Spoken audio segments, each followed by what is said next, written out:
स्वागत है बच्चों आप सभी का आपके अपने most trusted content provider YouTube channel Mahadev tutorial में। बच्चों अगर आप सीबीएसई बोर्ड एग्जाम से तैयारी कर रहे हैं,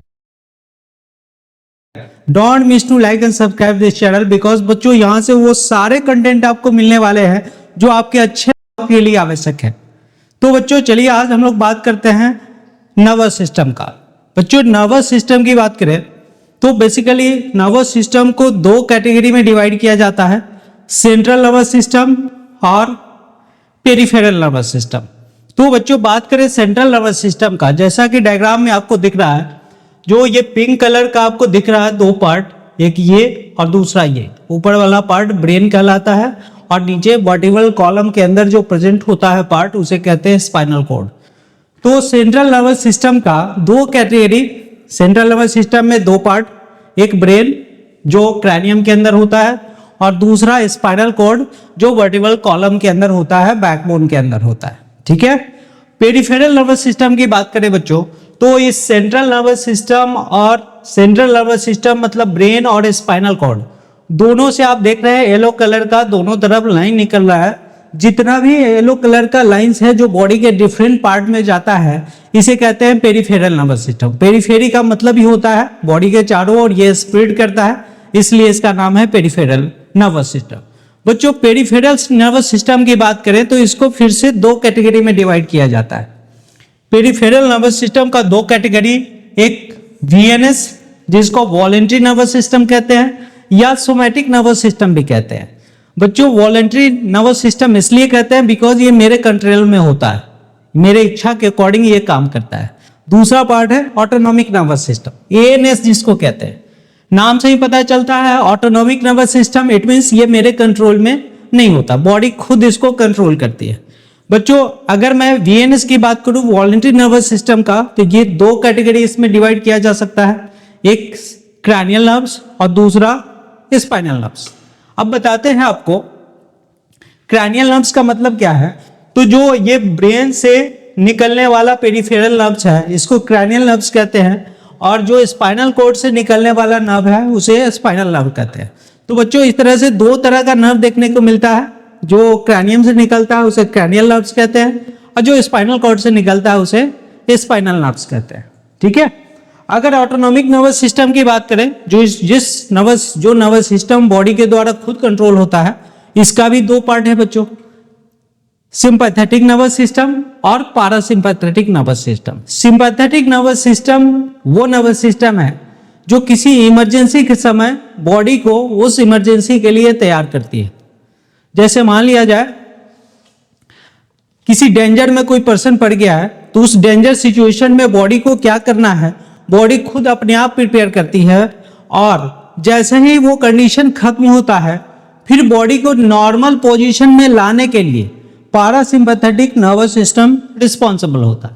यानी कि किसी भी एबनॉर्मल सिचुएशन के लिए बॉडी को तैयार करने का काम सिंपैथेटिक नर्वस सिस्टम का होता है और वंस पोटेंशियल डेंजर के खत्म होने के बाद, वंस एडवर्स कंडीशन के खत्म होने के बाद बॉडी को फिर से नॉर्मल कंडीशन में लाने का काम, नॉर्मल पोजीशन रिस्टोर करने का काम पारासिम्पैथेटिक नर्वस सिस्टम का होता है। तो बच्चों दोनों का जो फंक्शन है एक दूसरे के अपोजिट है, इसलिए इसको एंटागोनिस्टिक नर्वस सिस्टम भी कहते हैं। एक वर्ड है एंटागोनिस्टिक जो दोनों एक दूसरे के अगेंस्ट करता है। एक डेंजर सिचुएशन में बॉडी को प्रिपेयर करता है फाइट और फ्लाइट के लिए और दूसरा जैसे ही डेंजर सिचुएशन खत्म होता है बॉडी का फिर से नॉर्मल कंडीशन रिस्टोर करने का काम करता है। ठीक है। नेक्स्ट बात करें बच्चों हम लोग तो ब्रेन को अगर हम लोग देखें तो ब्रेन का दो पार्ट हम लोगों को दिखना पड़ता है। जैसा कि आप यहां देख रहे हैं ये ब्रेन बॉक्स के अंदर प्रेजेंट होता है, ब्रेन बॉक्स को क्रैनियम कहते हैं। अगर ये ब्रेन वाले पार्ट का वर्टिकली ट्रांसवर्स सेक्शन निकाला जाए तो ट्रांसवर्स सेक्शन निकालने के बाद इस तरह का हम लोगों का स्ट्रक्चर दिखता है। आपको दिख रहा है आउटर पार्ट थोड़ा डल कलर का है और इनर पार्ट व्हाइट कलर का है। बच्चों ब्रेन का जो आउटर सरफेस होता है इसे कहते हैं ग्रे मैटर और इसको कॉर्टेक्स कहते हैं। तो आपसे पूछा जाए ब्रेन का जो कॉर्टेक्स है वो कैसे मैटर का बना होता है, तो बच्चों ये ग्रे मैटर का बना होता है। ये GREY ग्रे मैटर का बना होता है। और ब्रेन का जो इनर पार्ट है वो व्हाइट मैटर का बना होता है और उसे मेडुला कहते हैं। तो इस तरह से बाहर वाला जो पार्ट आपको दिख रहा है बच्चों, इसको कॉर्टेक्स कहते हैं, और ये अंदर वाला जो व्हाइट मैटर है इसको मेडुला कहते हैं, इसे मेडुला कहते हैं। तो याद रखना है बच्चों, ब्रेन का जो कॉर्टेक्स है वो ग्रे मैटर का बना होता है और ब्रेन का जो मेडुला है ये व्हाइट मैटर का बना होता है। ठीक है, नेक्स्ट बात करें बच्चों हम लोग ब्रेन की बात करें तो यहां पे मुझे देखने के बाद पता चलता है ब्रेन कहां प्रेजेंट है, तो ब्रेन बॉक्स के अंदर प्रेजेंट है। इस ब्रेन बॉक्स को क्रेनियम कहते हैं। ठीक है, और क्रेनियम के अंदर बंद होने के कारण इसको प्रोटेक्शन मिल पाता है। नेक्स्ट बात करें बच्चों, ये सॉफ्ट होता है, व्हाइटिश होता है और लगभग इसका वजन 1.4 किलो के आसपास होता है। Forms 98% of the whole CNS, पूरा का पूरा जो सीएनएस है, सेंट्रल नर्वस सिस्टम है, सेंट्रल नर्वस सिस्टम मतलब ब्रेन और स्पाइनल कॉर्ड सभी को लेकर इसका 98% पार्ट सिर्फ ब्रेन है। ठीक है, सेंट्रल नर्वस सिस्टम के दो पार्ट, एक ब्रेन और दूसरा स्पाइनल कॉर्ड। तो ब्रेन जो है बच्चों ये 98% पार्ट है सेंट्रल नर्वस सिस्टम का। ठीक है, और स्पाइनल कॉर्ड का मात्र 2% कंट्रीब्यूशन है। तो नेक्स्ट बात करें बच्चों हम लोग, ब्रेन जो क्रैनियम बॉक्स के अंदर प्रेजेंट होता है ये 3 लेयर से सराउंडेड होता है। चूंकि ब्रेन काफी सॉफ्ट और डेलिकेट ऑर्गन है, इसके प्रोटेक्शन के लिए ब्रेन के बाहर 3 लेयर होता है। आप देख रहे हैं ये ब्रेन का स्ट्रक्चर, अगर इसके ये छोटे से पोर्शन को मैग्नीफाई किया जाए तो बच्चों ये वाला पोर्शन आपको दिख रहा है, ये क्रैनियम है, ये फर्स्ट पार्ट ये है, सेकेंड पार्ट ये मिडिल वाला और थर्ड पार्ट ये है।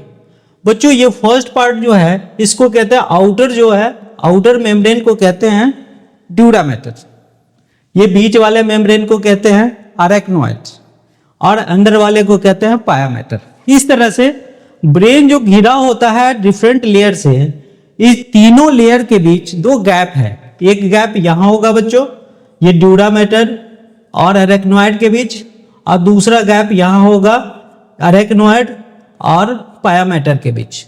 तो ये दोनों जो गैप होता है ये सेरेब्रोस्पाइनल फ्लूइड के द्वारा भरा होता है। ये दोनों गैप सेरेब्रोस्पाइनल फ्लूइड के द्वारा भरा होता है, और फ्लूइड बड़े होने से ये ब्रेन को मैकेनिकल इंजरी से बचाता है और किसी तरह के मैकेनिकल शॉक से ये प्रोटेक्ट करता है। अगर बच्चों बात करें पाया मैटर का, तो पाया मैटर हाईली वैस्कुलराइज्ड होता है। तो याद रखना है बच्चों, ब्रेन जो है 3 मेम्ब्रेन से घिरा हुआ है जिसको मेनिंजेज कहते हैं, outer dura mater, middle arachnoid mater और इनर पाया मैटर।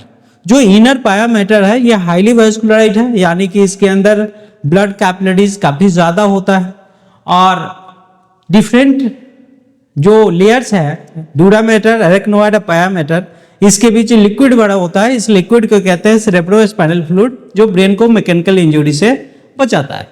नेक्स्ट बात करें बच्चों ब्रेन का, तो ब्रेन का 3 कैटेगरी बनाया जा सकता है, फोर ब्रेन, मिड ब्रेन और हाइंड ब्रेन। ठीक है बच्चों, आज के लिए लेक्चर यहीं पे समाप्त करते हैं, और नेक्स्ट क्लास में हम लोग बात करेंगे फोर ब्रेन, मिड ब्रेन और हाइंड ब्रेन के बारे में। अगर वीडियो पसंद आया हो तो निश्चित रूप से लाइक और सब्सक्राइब करना ना भूलें, और